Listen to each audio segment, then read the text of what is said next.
cuál es el desafío con el cual nos enfrentamos cuando tenemos que valorar una posible o potencial alteración neurocognitiva. La neuropsicología es una rama de estudio que trata de entender cómo se afectan las funciones cognitivas o cómo cambia el comportamiento producto de una disfunción cerebral. O puede ser una disfunción cerebral sospechada. Hace que la persona presente ciertas características como dificultades cognitivas, dificultades de memoria, dificultades de atención, dificultades de concentración o cambios en su conducta.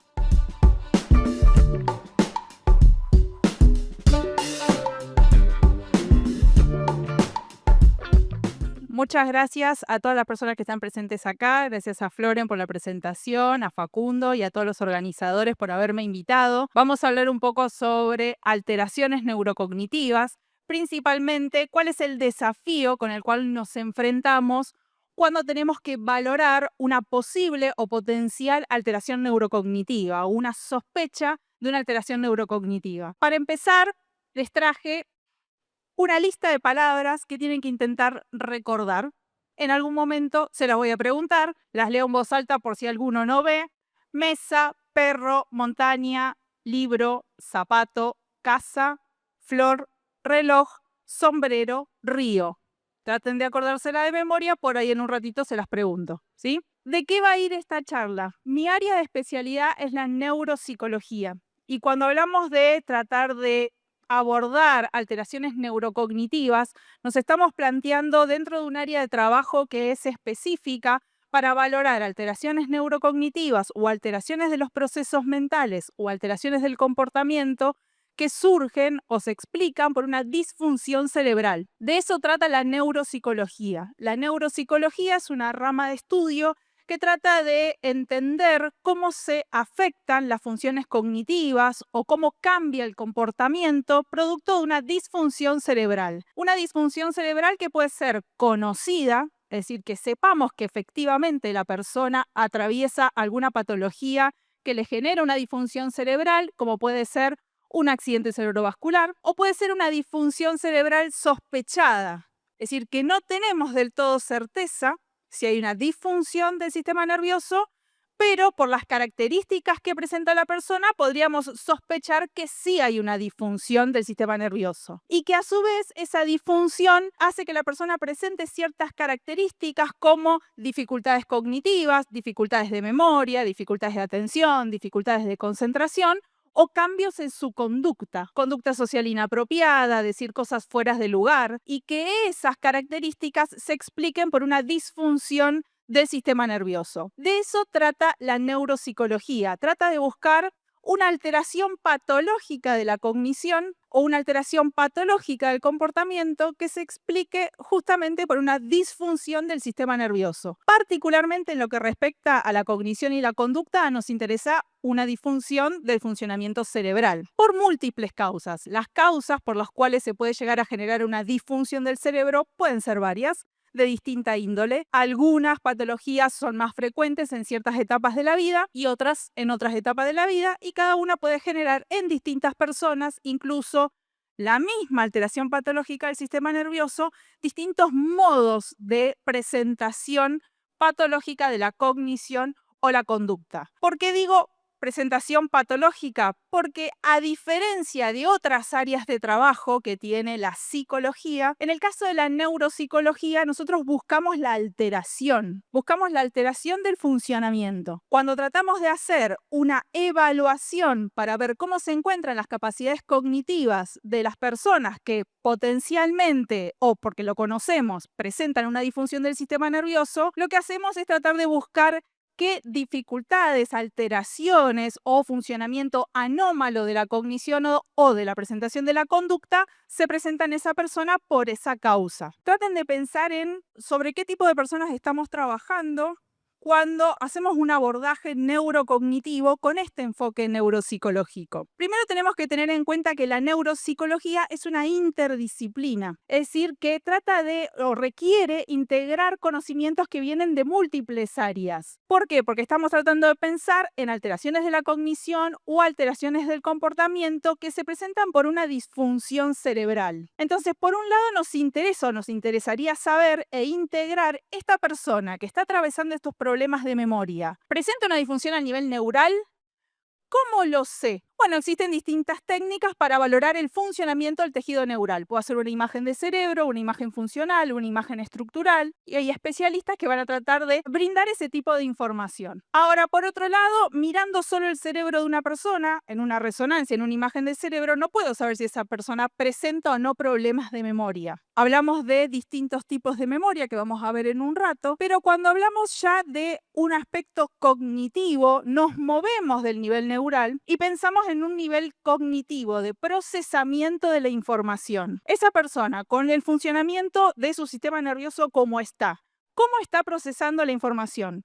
¿Cómo está tratando de recordar este evento que está sucediendo en este momento? Por supuesto que para poder hacer eso necesitamos de un funcionamiento X de nuestro sistema nervioso que nos permita activar esos procesos mentales. Los procesos mentales no los podemos ver directamente. Resulta una obviedad, pero justamente ese es el desafío con el cual nos encontramos en la evaluación neuropsicológica, que es que tratamos de valorar cómo se encuentra la mente de la persona, por ejemplo, su capacidad de aprendizaje de nueva información, sin tener la posibilidad de poder ver directamente su mente. Entonces nos encontramos con este problema y ¿de qué nos vamos a basar? Bueno, ¿cómo vamos a saber si la persona presenta o no presenta alteraciones de la memoria? Vamos a tener que hacer un abordaje indirecto y observando su comportamiento. El nivel conductual, que es la conducta directamente observable, es uno de los aspectos que vamos a considerar. Por ejemplo, yo les podría pedir a ustedes que saquen un cuadernito y empiecen a tomar nota de cada una de las conductas que estoy mostrando yo. Es decir, qué es lo directamente observable. Ustedes pueden ver, bueno, tiene tal tono de voz, su fluencia verbal es de tal manera, realiza ciertos gestos, utiliza bien o no el puntero, posiciona el micrófono donde lo tiene que posicionar, etc. O podemos decir, bueno, tiene una conducta social adecuada para el rol que se supone que está cumpliendo o está haciendo algo completamente inadecuado, y pueden ir anotando todas las conductas que yo estoy desplegando. Ese es el nivel conductual, el directamente observable. Ahora, en la clínica neuropsicológica, cuando tratamos de pensar los problemas neurocognitivos que pueden presentar ciertas personas producto de una disfunción cerebral, no solo nos interesa una conducta puntual, no solo les va a interesar a ustedes, bueno, a ver cómo se está desplegando su conducta en este escenario en particular, sino vamos a ir a otro nivel mayor, que es el nivel funcional, que por ejemplo, cómo es su desempeño laboral.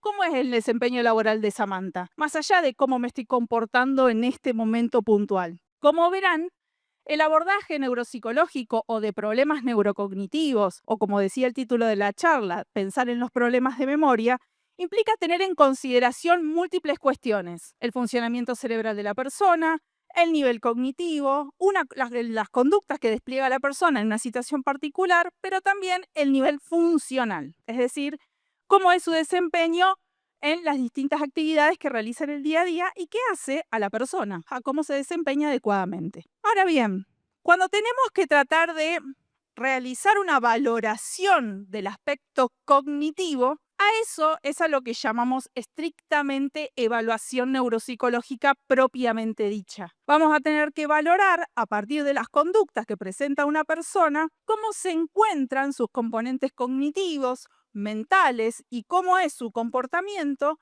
y relacionar eso con su funcionamiento cerebral. Entonces, a partir del rendimiento conductual, ¿cómo despliega la conducta de la persona? ¿Cuántos aciertos tiene en una tarea X que le estoy tomando? ¿Cuántos errores tiene?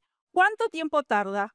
¿Cómo agarra el lápiz? ¿Cómo es su trazo? A partir de la conducta que yo estoy observando directamente, hacer una inferencia o una interpretación de cómo está funcionando su mente. Pero en neuropsicología no nos alcanza con eso. La neuropsicología lo que va a tratar es de integrar esa información a su vez con el funcionamiento cerebral. Vamos a tratar de pensar en características patológicas del procesamiento mental que se relacionen con un funcionamiento patológico del sistema neural. Para poder integrar todo ese tipo de información, intervenimos distintas personas especialistas en neuropsicología de distintas disciplinas. En general, las personas que tenemos como profesión de base psicología o psicopedagogía, nos abocamos más al nivel cognitivo. Otras profesiones, como las terapeutas ocupacionales, se abocan más al nivel funcional. Otras profesiones, como las personas que están formadas más del área de la medicina, como la neurología o la psiquiatría, abocados un poco más al nivel cerebral y su relación con el nivel conductual. Ahora, en la evaluación neuropsicológica, nosotros lo que vamos a hacer es justamente tratar de valorar una serie de procesos mentales o funciones cognitivas o funciones mentales a partir de la observación de la conducta de la persona, sin dejar de tener en mente que lo que estamos tratando de relacionar es cómo es ese funcionamiento cognitivo en función de que sospechamos o conocemos que la persona presenta una disfunción neural. Nunca tenemos que olvidar que el objetivo y el espíritu que tiene la evaluación neuropsicológica no es evaluar la función normal o normotípica, sino es evaluar la alteración de la función. Y la alteración de la función no por cualquier causa, sino por una disfunción del funcionamiento cerebral. Es lo que lo diferencia de otras áreas de trabajo en el área clínica o en el área de la investigación. Acá, a modo de ejemplo, les traje una serie de globitos con nombres que podrían hacer referencia a sistemas cognitivos o funciones cognitivas en algunos casos, pero tenemos que saber que dentro de cada uno de estos globitos podríamos abrir un capítulo nuevo y hacer una charla específica de neuropsicología de la atención, neuropsicología de las alteraciones de la memoria, neuropsicología de las alteraciones de la percepción, y así podríamos seguir. ¿Por qué? Porque dentro de la valoración neuropsicológica, lo que nosotros tenemos que pensar es, bueno, ¿qué grupo de características neurocognitivas o habilidades cognitivas vamos a tratar de valorar en la persona en función de cuál es la causa o el motivo por el cual está consultando o qué diagnóstico estamos tratando de reconstruir? Si es una persona añosa, por ejemplo, en donde se sospecha que hay un inicio de una enfermedad neurodegenerativa, que podría estar empezando con las primeras sintomatologías en una severidad leve, y su queja principal es que tiene olvidos, por ejemplo, que se olvida dónde dejó guardadas las llaves, o está yendo hacia la cocina y no se acuerda lo que tiene que decir, lo que tiene que hacer, o que lo vino a visitar un amigo y al otro día le pregunté por el amigo que lo vino a visitar y no recordaba que el amigo lo había venido a visitar. Vamos a orientar nuestra evaluación neurocognitiva a alguna de las funciones en función justamente de cuál es el motivo de consulta. Ahora, si nosotros pensamos en evaluación de funciones cognitivas en personas en donde no se sospeche una disfunción neural, es decir, viene una persona y dice, yo quiero saber cómo es mi memoria. Y no hay ninguna sospecha de que podría haber en esa persona algún proceso patológico que esté afectando el funcionamiento del sistema nervioso. En ese caso, no haríamos una evaluación neuropsicológica, porque la evaluación neuropsicológica tiene como objetivo principal y como eje central que lo que está tratando de valorar es una función cognitiva que podría estar alterada producto de una disfunción neural. Y vamos a tratar de orientar nuestra evaluación tratando de entender, bueno, qué tipo de impacto funcional tiene o cuál es la queja funcional que tiene, cuál es la queja en la conducta que trae la propia persona o que traen los familiares, que es muy importante en ciertos grupos patológicos con los cuales podemos trabajar. Por ejemplo, como en el caso de las demencias. La particularidad que tiene la evaluación neuropsicológica es que, lamentablemente, la mente está ordenada de una forma que necesitamos, antes de poder abordarla y evaluarla, conocer cómo es su organización. Cuando hablamos, por ejemplo, de problemas de memoria, o como decía la charla, ¿cómo sé si tengo problemas de memoria? Bueno, hay una cuestión básica que es que no existe tal función como la memoria. En realidad hablamos de sistemas de memoria, por ejemplo, cada uno con sus características particulares de procesamiento, un tipo de información particular que ese sistema permite adquirir, y necesitaríamos valorar, por ejemplo, distintos tipos de memoria. Lo mismo sucede con todas las funciones o los nombres de aspectos cognitivos que tienen puestos ahí en la diapositiva. No existe tal cosa como la atención. Entonces no podríamos decir, bueno, vamos a buscar a ver si esta persona tiene problemas de atención. Lo que necesitamos es valorar un perfil cognitivo en función de cuál es nuestro conocimiento y qué es lo que muestra la evidencia de cómo están organizadas esas funciones mentales. En el caso de la memoria, les traje simplemente como para hacer una introducción al tema y para que las personas que estén interesadas puedan seguir abordándolo, tenemos información de que existen al menos 5 sistemas de memoria que tienen un funcionamiento diferencial dentro de nuestro sistema neural. ¿Eso qué quiere decir? Quiere decir que en una persona en la que se sospecha una disfunción neural, podrían estar afectados algunos de estos sistemas de memoria y conservados otros en el mismo individuo. Es decir, podríamos tener, por ejemplo, una persona que esté atravesando una enfermedad neurodegenerativa y que tenga alterado un tipo de memoria y no otro. Y lo mismo en una persona que sufrió, no sé, un accidente cerebrovascular y que de un momento para otro empieza a tener alguna alteración de la cognición. Y podemos ver distintos tipos de memoria que en función de nuestro conocimiento, de cuál es la queja que trae la persona, el tiempo con el que contemos para realizar la evaluación, los instrumentos disponibles, bueno, vamos a ponderar unos sobre otros dentro de nuestra evaluación neurocognitiva. Por ejemplo, en el caso de los 5 sistemas de memoria, tenemos, por un lado, la memoria procedural, que es un sistema de memoria que es de largo plazo y sirve para almacenar movimientos o coordinaciones de movimientos sensoriomotores aprendidos.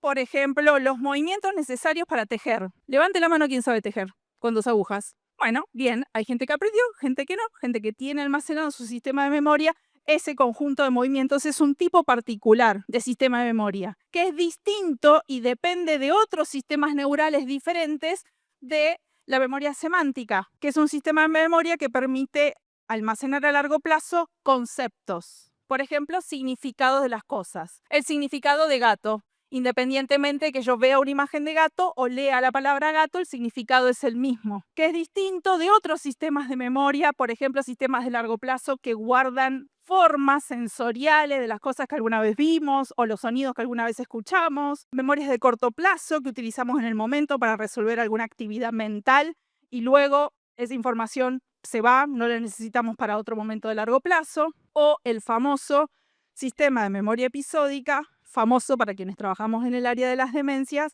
que es un sistema de memoria especial que utilizamos cuando tenemos que codificar, almacenar y luego recuperar, rememorar eventos vivenciados por nosotros mismos. Por ejemplo, este evento que está sucediendo acá, cada una de las personas que estamos acá vamos a tener un recuerdo episódico distinto. Yo desde mi perspectiva y cada uno de ustedes desde su perspectiva. Ese tipo de memoria es una memoria especial que es independiente del resto. Por lo tanto, en un abordaje neurocognitivo vamos a encontrar que, bueno, no vamos a decir esta persona tiene problemas de memoria, sino vamos a tratar de buscar, por ejemplo, qué tipo de alteración de la memoria episódica tiene. Tiene una dificultad para adquirir nuevas memorias episódicas, para recuperar memorias episódicas ya adquiridas, y cómo se encuentran los otros tipos de memoria. ¿Están conservados? ¿También están alterados? ¿De qué manera? De eso se trata el abordaje neuropsicológico. Ahora, bueno, todo muy lindo la teoría,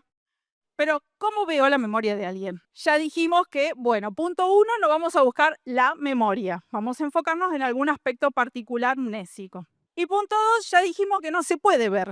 O sea, no lo podemos observar directamente. No hay manera, por lo menos por ahora, no tenemos manera de hacerlo. Tampoco contamos con alguna técnica de registro cerebral que nos permita decir la persona está pensando esto o está recordando este evento que está vivenciando de tal manera. Todavía tampoco llegamos a ese tipo de tecnología, tampoco sé si algún día lo vamos a lograr porque son 2 niveles de análisis diferentes. Entonces, como no lo podemos ver directamente, ¿qué es lo único que nos queda hacer? Bueno, tenemos que tomar una muestra del comportamiento de la persona con un método estandarizado y a partir de la toma de muestra de ese comportamiento vamos a hacer una inferencia sobre cómo se encuentran algunos de los sistemas de memoria de esa persona. Y luego, como esta es una evaluación neuropsicológica, vamos a tratar de relacionar eso que observamos con el funcionamiento cerebral o el disfuncionamiento en este caso, o el funcionamiento alterado de la mente. Para eso lo que utilizamos son instrumentos estandarizados de evaluación. ¿Qué son los instrumentos estandarizados? Son una serie de procedimientos que yo tengo que aplicar de una forma estándar para poder recolectar una buena muestra del comportamiento. Recolectar una muestra suena como algo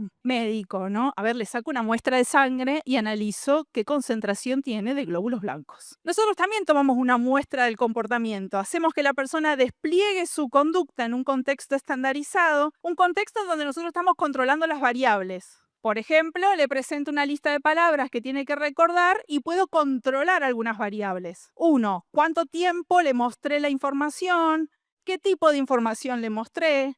¿Cuánto tiempo dejo pasar hasta que le vuelvo a preguntar sobre esa información? Después puedo registrar distintas cosas de la conducta, como si pudo recordar la información libremente, si la pudo recordar, pero le tuve que dar algunas pistas. Bueno, yo controlo el contexto de evaluación para tomar una buena muestra del comportamiento. Para ponerles un ejemplo rápido, imagínense que ustedes están yendo al trabajo y están llegando recontra justo con el tiempo para tomarse el tren. Iban caminando rápido, rápido, rápido y viene una persona y le dice, rápido, te voy a decir 5 palabras, acordatelas de memoria porque si después te voy a preguntar, y vos vas caminando apurado y te tira las palabras. Y después cuando llegas al tren te pregunta, ¿y cuáles te acordás? Bueno, ese contexto no es un contexto propicio justamente para recolectar una buena muestra del comportamiento de la persona, porque la persona está apurada, no es un contexto adecuado. Nosotros tenemos que generar un buen contexto para recolectar una buena muestra de comportamiento. Que esa buena muestra de comportamiento nos permita después hacer una inferencia confiable y válida sobre cómo se encuentra un tipo de memoria dentro de la evaluación. Ahora, yo lo que voy a hacer es utilizar procedimientos estandarizados, lo que no quiere decir que la evaluación neuropsicológica se restrinja solo y únicamente a la aplicación de instrumentos estandarizados. Es una parte muy importante de la valoración neuropsicológica, pero es un aspecto más de la valoración. Nuestros instrumentos, los instrumentos que utilizamos para tomar estas muestras de comportamiento, son instrumentos psicométricos también. Si bien cuando uno dice instrumentos psicométricos piensan más en evaluación psicológica propiamente dicha o evaluación de la personalidad, en realidad también son instrumentos psicométricos en el sentido en que cumplen con las características de ser instrumentos que tienen que estar estudiados, validados, con buenas propiedades de confiabilidad, de validez y demás. Y la rama de la psicometría originalmente fue desarrollada para otra área de trabajo dentro de lo que es la evaluación psicológica, y la evaluación neuropsicológica surgió de forma paralela en otro contexto histórico. La evaluación neuropsicológica surge como un procedimiento estandarizado cuando empezaron a aparecer personas que masivamente presentaban alteraciones patológicas del funcionamiento del sistema nervioso, como es en el caso de heridos de guerra después de la Segunda Guerra Mundial. Se empiezan a utilizar instrumentos para ver si la persona presenta una patología neural, porque no contábamos con instrumentos para ver si la persona tenía una patología neural con técnicas que permitan verlo,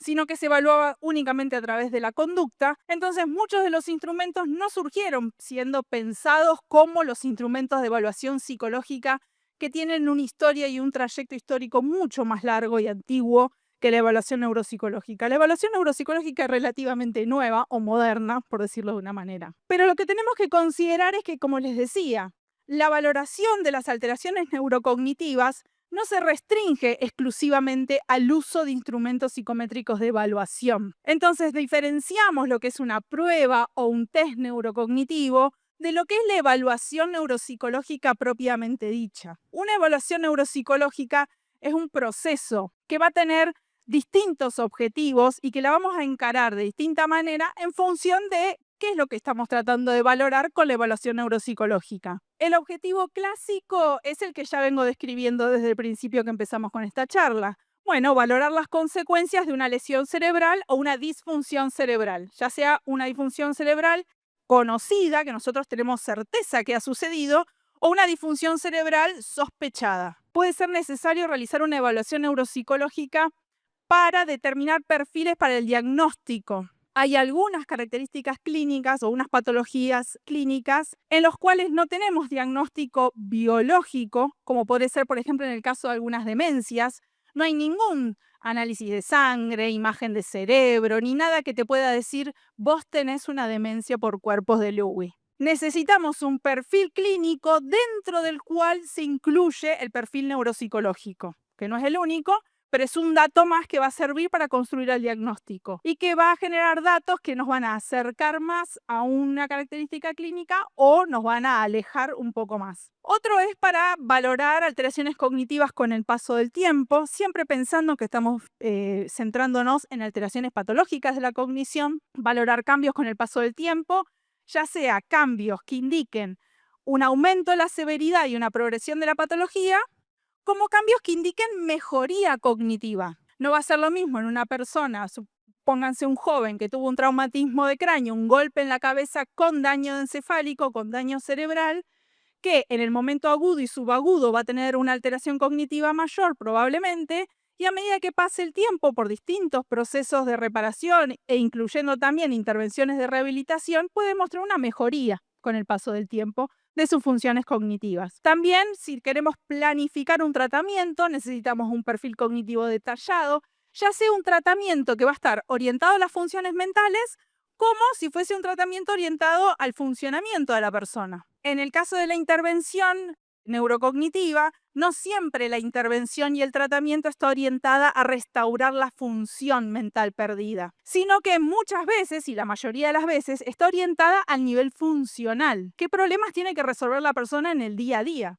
Tiene que cocinar, tiene que ir al supermercado, tiene que bañarse solo. Bueno, pensemos si algo de las alteraciones neurocognitivas que tiene puede ayudarnos a entender el perfil cognitivo de la persona, entender cómo se relaciona el perfil cognitivo con su funcionamiento del día a día y ver cómo podemos intervenir, ¿sí? Sin necesariamente estar pensando en le tenemos que mejorar la memoria episódica, que podría ser un enfoque también terapéutico, pero no siempre es ese. Les diría que la mayoría de las veces es funcional. Para evaluar el resultado de los tratamientos, también podríamos realizar una evaluación neuropsicológica, que en este caso solo realizaríamos una evaluación si el tratamiento está orientado a mejorar la función, ¿no? Si está orientado a mejorar la función cognitiva, ahí tendría sentido volver a evaluar a la persona para ver si algo de su cognición cambió. Si en cambio el tratamiento está orientado más a algo funcional, no va a importar más, bueno, funciona mejor sí o no, más que su memoria episódica mejoró o no mejoró. Y el último punto, que es muy importante, que es para brindar información a la persona que padece la disfunción neurocognitiva,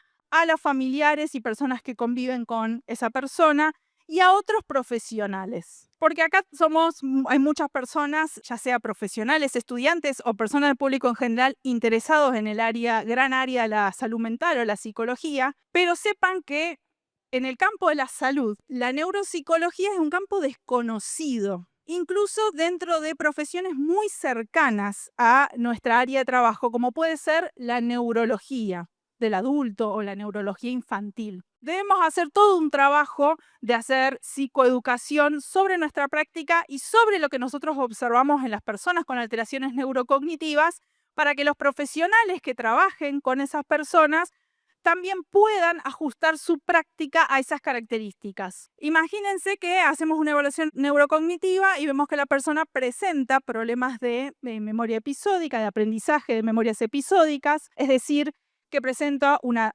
disfunción patológica de la capacidad para adquirir información nueva de eventos que vivencia. Y va solo a ver a los profesionales de la salud, porque no tiene acompañantes. Entonces nosotros necesitamos abordar con los profesionales que trabajan con esas personas para que puedan hacer un abordaje adecuado entendiendo cuál es el tipo de característica que presentan estas personas y ayudarlos mejor a transitar mejor su salud en general, en sentido amplio de la palabra. Como les decía, la evaluación neuropsicológica es un proceso, no incluye solamente la administración de instrumentos, aunque la administración de instrumentos es una parte central para recolectar buenas muestras del comportamiento, pero incluye una entrevista, seleccionar cuáles van a ser los instrumentos más adecuados para las personas con las cuales estoy trabajando, que no aplica para todas las personas por igual, y nosotros en esta parte del mundo nos encontramos con una dificultad de que muchos de los instrumentos fueron creados en otros contextos para otras personas con otras características, o no tenemos información sobre cómo esos mismos instrumentos funcionarían acá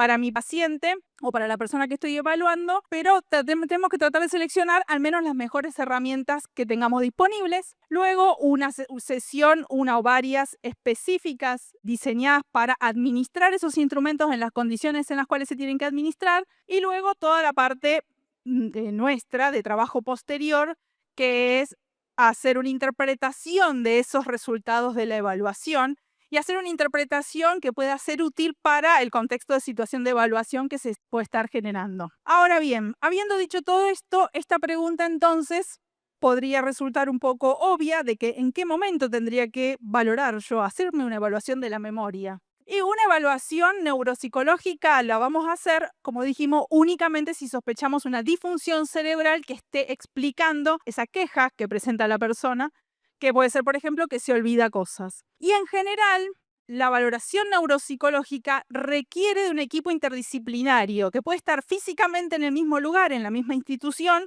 o un trabajo en grupo con otros profesionales. A diferencia de otras áreas, acá es una condición sí o sí. No se puede no hablar con los otros profesionales que están involucrados. Yo soy psicóloga, me centro en el nivel cognitivo y el nivel conductual para hacer mi valoración y mi evaluación desde ese punto de vista, considerando que estoy haciendo una evaluación en un contexto neuropsicológico. Pero también esta persona va a consultar con un neurólogo o con un neuropsiquiatra que va a valorar otros aspectos desde su mirada.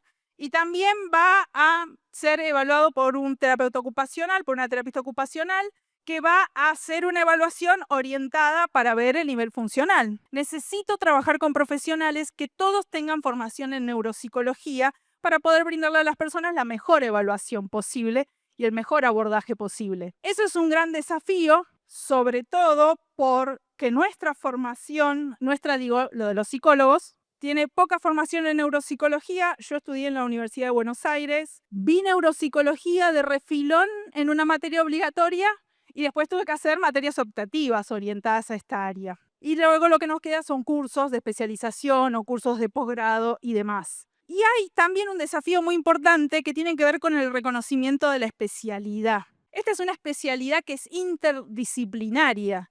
No es que los neuropsicólogos son solo psicólogos y nada más. Hay especialistas en neuropsicología que tienen distintas profesiones de base, incluyendo la psicología, pero tenemos una dificultad de reconocimiento de la especialidad para el abordaje de estas alteraciones que requiere de una formación interdisciplinaria también. Y por otro lado, respecto de dónde puedo obtener este tipo de asistencia, también nos encontramos con una limitación. Yo trabajo en el Hospital Eva Perón de San Martín. El Hospital Eva Perón de San Martín tiene una unidad de neuropsicología que es única en hospitales públicos. Es un hospital de la provincia de Buenos Aires, gestionado por el Ministerio de Salud de la provincia de Buenos Aires, y no hay otros hospitales públicos que tengan servicios o unidades de neuropsicología reconocidas como tal. Sí hay neuropsicólogos o grupos de neuropsicólogos, y utilizo la palabra neuropsicólogo para referirme a las distintas profesiones que abordan esta área. Sí hay personas que se fueron formando en neuropsicología que están en algunos hospitales y que hacen algo de evaluación neuropsicológica porque les llega algún pedido de algún servicio puntual, pero no están organizados en sí mismos como unidad de trabajo y hacen lo que pueden. Cuando no hay un reconocimiento institucional por parte de las instituciones de esta área de trabajo especial, hace que, bueno, si hay una psicóloga dentro del servicio de salud mental que hizo un curso de neuropsicología o hizo la especialidad en neuropsicología, a ella le llegará cada tanto alguna evaluación de algún paciente X que haya visto a alguien como tal, pero no tienen un sistema de trabajo que permita integrar toda esta información de la cual venimos hablando en pacientes que requieren sí o sí de un abordaje interdisciplinario, no de un solo profesional que esté trabajando solo. Y también hay un desfasaje bastante grande entre lo que es la asistencia público y privada. Hay instituciones privadas a las cuales acceden muy pocas personas que tienen muy estructurado lo que es la asistencia neuropsicológica y que están muy reconocidas en el ámbito asistencial. Necesitamos desarrollar más espacios dentro del ámbito público para poder acceder también a personas que no tienen acceso a esos servicios privados, para poder brindar asistencia neuropsicológica para todas las personas por igual. Entonces, ¿cuántas palabras te acordás? llega al final. No importa, porque esta no es una prueba de memoria, porque si habrán estado escuchando esta charla, habrán visto que para saber si una persona tiene un compromiso amnésico, este no es el contexto preciso para hacerlo. Necesitamos de una evaluación especial porque justamente valorar el nivel cognitivo no es tan sencillo como parece. Muchas gracias.